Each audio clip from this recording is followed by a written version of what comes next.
இயேசு கிறிஸ்துவின் இனிதான நாமத்தினாலே உங்களை ஒவ்வொருவரையும் நான் வாழ்த்தி வரவேற்கிறேன். இந்த காட்ஸ் கிரேஸ் ஊழியத்தின் மூலம் உங்களை சந்திப்பதில் மிகவும் மகிழ்ச்சி அடைகிறேன். இந்த நாளிலும் கூட வேதத்திலிருந்து ஒரு வசனத்தை நம்ம தியானிப்போம். மார்க் எழுதின சுவிசேஷம் 5ஆம் அதிகாரம் 34வது வசனத்தில் அந்த முன் பகுதியை மட்டும் நான் வாசிக்கிறேன். அவர் அவளை பார்த்து, மகளே, உன் விசுவாசம் உன்னை ரட்சித்தது. பாருங்கள், ஆண்டவர் ஒரு பெண்ணை பார்த்து சொல்கிறாரு, உன் விசுவாசம் உன்னை ரட்சித்தது அப்படின்னு சொல்கிறத பார்க்குறோம். யார் அப்படின்னா, நீங்கள் அந்த பகுதியில் முன்னால் வாசித்து பார்த்தீங்கன்னா 12 வருஷம் பெரும்பாடுங்கிற வியாதினால் கஷ்டப்பட்ட ஒரு பெண். அந்த ஸ்திரீ நிறைய இந்த வியாதி நிமித்தம் நிறைய வைத்தியர்கள்ட்ட போய் எவ்வளோ பணத்தெல்லாம் செலவழித்தோம். கொஞ்சம் கூட அவளுக்கு என்ன செய்யலை, சுகம் கிடைக்கல. அந்த வேதனையில் கஷ்டத்தில் இருக்கிற பொழுது தான் இயேசுவை குறித்து அவள் என்ன செஞ்சால் கேள்விப்பட்டா அப்படின்னு சொல்லி வேதத்தில் சொல்லப்பட்டிருக்கிறது. அப்போது இந்த வியாதி நிமித்தம் அவள் வேதனையோடு இருக்கும்போது யாரோ ஒருத்தர் இயேசுவை பற்றி அவளுக்கு என்ன செஞ்சுருக்கிறாங்க, சொல்லியிருக்கிறாங்க. அந்த இயேசுவை கேள்விப்படும் போது தான் அவளுக்குள்ளே என்ன வந்திருக்கு, விசுவாசம் வந்துச்சு. இயேசு அற்புதம் செய்கிறாரு, விடுதலை கொடுக்குறாரு, இல்லை அவரை குறித்து என்னெல்லாம் சொன்னாங்கன்னு தெரியல. அதை கேள்விப்படும் போது இந்த பெண்ணுக்குள்ளே ஒரு விசுவாசம். அப்போ தான் அவள் 27ஆம் வசனத்தில் சொல்கிறத பார்க்குறோம், நான் அவருடைய வஸ்திரத்தை ஆகிலும் தொட்டால் சொஸ்தமாவேன் என்று சொல்லி. ஒருவேளை இது எல்லார் மத்தியிலும் இந்த வியாதியை சொல்லி என்ன செய்ய முடியாது, ஜெபிக்க முடியாது.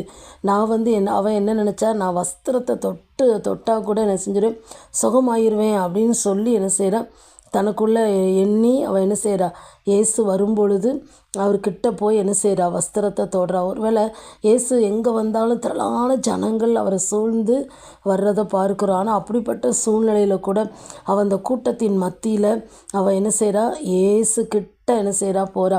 அப்போ எத்தனையோ அந்த இயேசுக்கிட்ட போகிறதுக்கு எத்தனையோ தடைகள் இருந்திருக்கும்.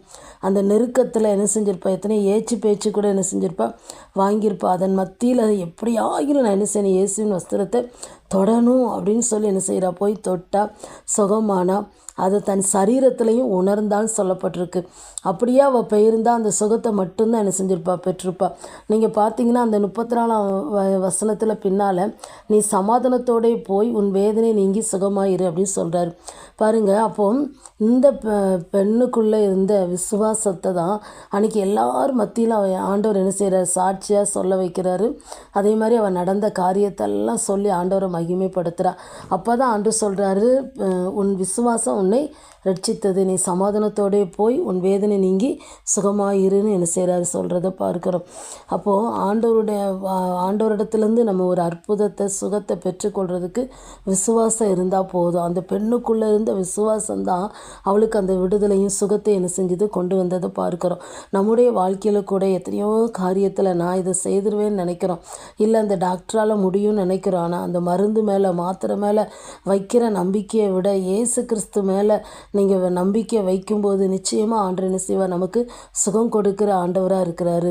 அப்படி நம்ம ஜெபம் பண்ணலாமா? எங்களை நேசிக்கிற நல்ல தகப்பனே, இந்த நாளிலும் கூட இந்த வார்த்தையின் மூலம் எங்களோடு கூட நீர் பேசினீர், உமக்கு ஸ்தோத்திரப்பா. அந்த பெண்ணுக்குள்ளே இருந்த அந்த விசுவாசம் அவளை ரட்சித்தது நாங்கள் வாசிக்கிறோம்ப்பா.